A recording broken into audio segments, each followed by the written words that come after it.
Anda kembali bersama kami di Forum Christian. Tadi saya sempat menyampaikan kepada Anda semua kalau kami sempat bertanya kepada beberapa orang, kira-kira tahu nggak ya batik, hari batik, terus makna batik buat dia gitu ya. Lebih kurang seperti itu pertanyaannya. Kita tayangkan sekarang supaya kita bisa saksikan, setidaknya ini menggambarkan bagaimana batik apakah berada di hati kita sebagai bangsa Indonesia atau tidak gitu. Ini mencerminkan setidaknya. Kami tayangkan untuk Anda. Tanggal berapa ya tepatnya? 2 Oktober ya? Tanggal 2 Oktober. Oh, suka banget. Suka. Iya, sebenarnya suka Bu. Hampir tiap hari kalau di Sukabumi. Untuk kondangan atau kalau enggak pas di kantor juga. Biasanya dipakai kerja ataupun acara-acara formal lainnya. Biasa acara keseharian kadang, karena saya kan termasuk orang yang seniman, jadi batik itu nggak lepas dari keseharian saya. Batiknya dari daerah Sukabumi, dari tiap-tiap tempat di Sukabumi, kecamatan, mereka punya ikon batik masing-masing. Ada yang dari Pekalongan, dari Jogja, dari Solo, dari Kalimantan, ada Sumbawa juga, yang Labuan Bajo itu bagus banget. Tahu sih. Tahu di ASEAN sama si UNESCO kalau nggak salah deh, 2008 kalau nggak salah. Tahu, dari UNESCO tahu. Semoga lebih dimaksimalin lagi dan peran pemerintah juga ditingkatkan lagi gitu loh penggunaan batiknya, kayak di event-event hari-hari biasa juga ditingkatin lagi aja penggunaan batik. Pastinya harus lebih baik ya, karena itu adalah aset daripada negara untuk khususnya di Indonesia ya. Lebih ditingkatkan kembali gitu model-model batik, karena kan sekarang anak muda sekarang juga kan perlu juga tahu tentang batik seperti itu. Ya semoga pengrajin batik lebih diperhatiin lagi, karena kita kan tahu sebelumnya Indonesia pernah berseteru ya sama sebelah. Kita pengennya sih batik bisa mendunia lagi tanpa harus menunggu hari batik. Nah, itu anak-anak muda kita. Hari batik tahu sudah jadi warisan dunia, punya batik apa aja? Beberapa daerah gitu ya. Luar biasa. Bu Indah, tadi ada satu pertanyaan tuh buat anak-anak muda. Emang biasanya pakai batik buat apa saja gitu? Kalau sekarang kan semua tampaknya sudah mulai bergeser, jadi di segala suasana, segala acara tuh bisa masuk, cocok pakai batik. Bu Indah sebagai seorang desainer melihat dan memproyeksikan kira-kira ke depan bakal seperti apa sih batik kita? Saya melihat kalau milenial itu lebih kreatif ya, dan batik kan tidak hanya sekedar digunakan untuk kemeja kalau untuk cowok ya, kita bisa dibuat untuk jaket bomber atau vest atau sarung tapi bukan sarung yang ini ya, sarung yang kalau kita buat kan sekarang kan seperti semi sarung gitu, seperti itu. Jadi tidak hanya sekedar untuk ini kemeja. Dan itu anak-anak milenial itu hebat. Sekarang itu dia sudah sangat bangga. Saya melihat mereka sudah bangga menggunakan batik. Kelihatan ya mereka sering sekali memposting di media sosial masing-masing. Iya. Iya. Bung Jo juga mungkin sering lihat nih, salah satunya Bung Jo ini anak muda yang sering sekali posting batik di Instagramnya. Secara pribadi Bung Jo bisa cerita kepada kami seberapa, kalau ini susah nih ngukur perasaan sebenarnya, tapi saya kasih pertanyaan ini, seberapa cinta sama batik?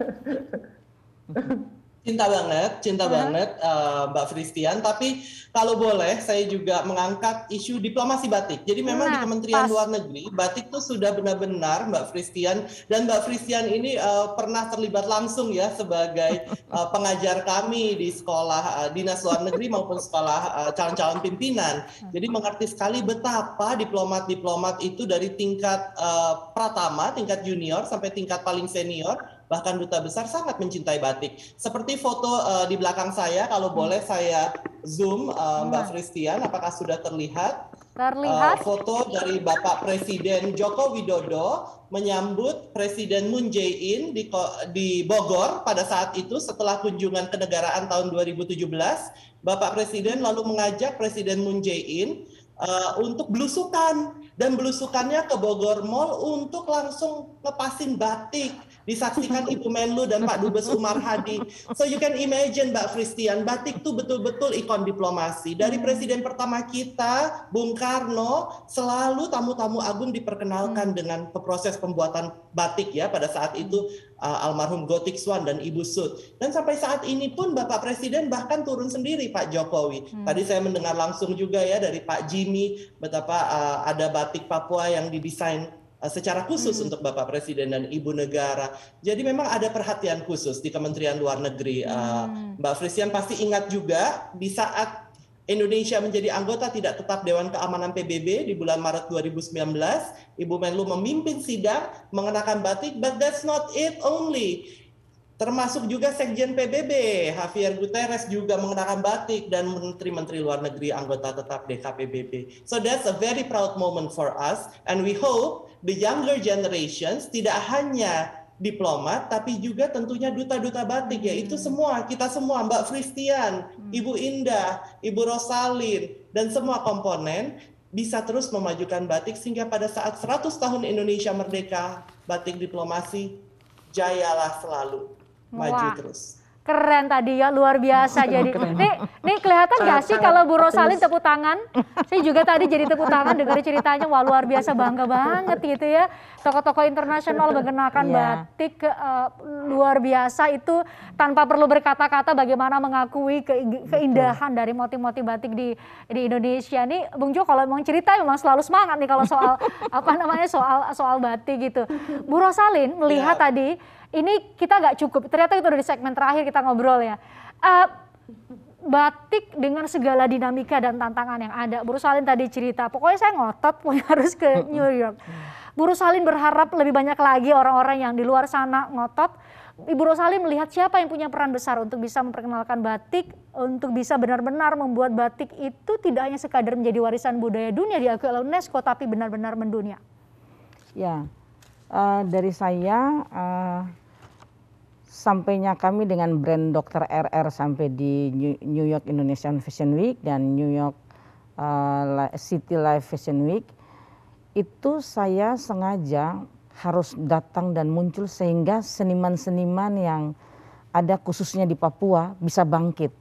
Bahwa saya salah satu perempuan asli Papua, walaupun basicnya dokter, saya karena mencintai seni, saya bisa mengangkat sampai di internasional. Jadi apapun itu berjuang dulu. Karena kalau kita mengharapkan siapapun Anda ya. Ya, kalau kita mengharapkan semua itu harus dari negara atau pemerintah, kasihan. Jadi bagaimanapun kita berjuang dulu. Berjuang dulu, pasti saya percaya Tuhan itu tidak akan tutup mata dengan kita punya perjuangan.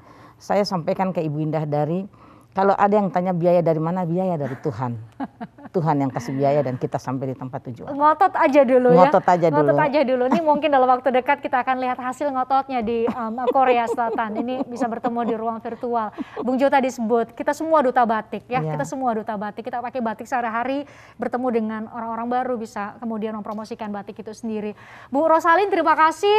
Bung Jo terima kasih sudah bergabung dari Korea Selatan. Semoga kita bisa berjumpa dan ngobrol panjang soal batik dan cerita-cerita dari Korea Selatan. Bu Indah juga terima kasih sudah join. Aduh, rasanya nggak cukup ya waktu Forum Fristian untuk bahas soal. Mbak Fristian, sebelum berakhir boleh satu saja. Kebetulan memang di bulan Juli kemarin KBRI Seoul turut memfasilitasi promosi batik masuk betul-betul ke situs pasar online Mbak Fristian.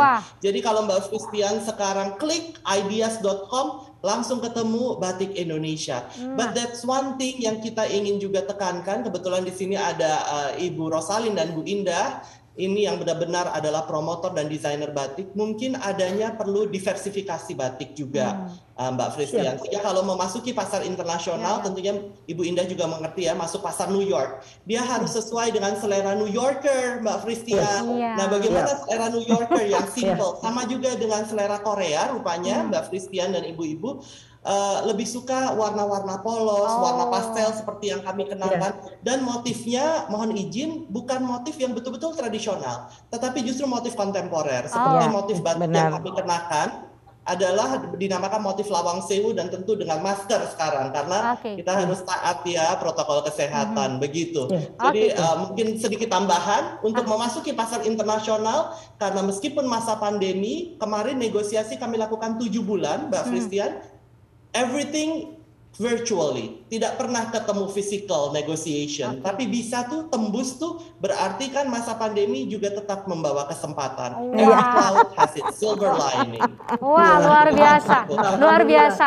Ini jadi jembatan buat siapapun, buat siapapun perajin batik di manapun di Indonesia untuk bisa tembus pasar internasional sih, karena bisa difasilitasi lewat penjualan melalui e-commerce di platform digital ya. Terima kasih Bung Jo. Berita baiknya, kabar baiknya, kayaknya kita mau nambah ngobrol nih, tapi setidaknya ini jadi kontribusi TVRI melalui Forum Christian untuk bisa memperingati Hari Batik, sama-sama kita mengingatkan kita semua bahwa tadi Bung Jo bilang ya, kita adalah duta batik.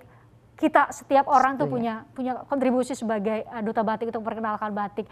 Semoga kita bisa ngobrol lebih panjang lagi di Forum Christian edisi-edisi berikutnya. Bung Jo terima kasih, sehat selalu buat Anda. Bu Indah sehat selalu. Bu Rosalin terima kasih sudah datang hadir di Forum Christian menemani saya. Terima kasih. Sampai jumpa. Terima kasih juga untuk Anda pemirsa sudah menyaksikan Forum Christian. Kita jumpa lagi Rabu depan dengan tema dan narasumber yang semoga bisa memberikan inspirasi dan perspektif baru untuk kita semua. Salam sehat semuanya, sampai jumpa.